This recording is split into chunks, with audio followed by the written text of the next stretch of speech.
Chers membres d'Église et chers amis, bonjour. Ne faites rien par ambition personnelle ni par vanité. Avec humilité, au contraire, estimez les autres supérieurs à vous-même. Que chacun, au lieu de regarder à ce qui lui est propre, s'intéresse plutôt aux autres. Ce texte est sûrement celui qui recueille le plus de réticence lorsque je le partage, même avec des croyants. Le genre de réflexion qui revient quasi systématiquement concerne l'égalité entre personnes. Et les gens me disent « estimons-nous des vis-à-vis et non inférieurs aux autres ».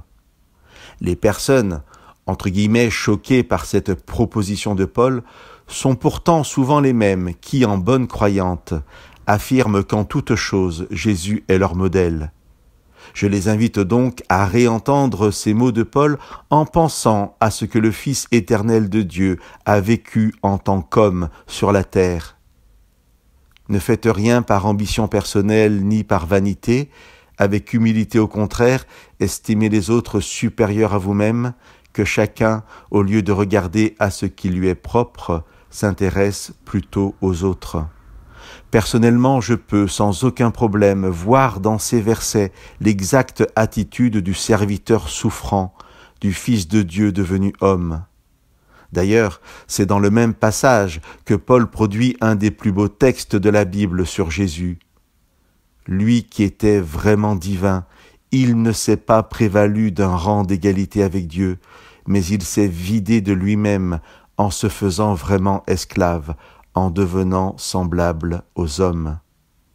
Si nous rejetons ou simplement méconnaissons cet arrière-plan de l'œuvre du salut accompli par Jésus, il est tout à fait normal de rejeter les paroles de Paul, qui ne sont alors plus qu'une morale de soumission.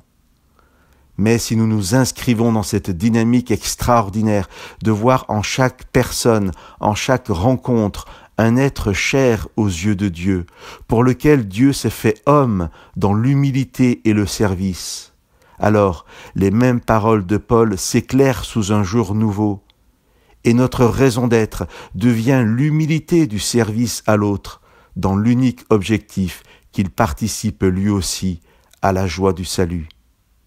Que Dieu vous bénisse.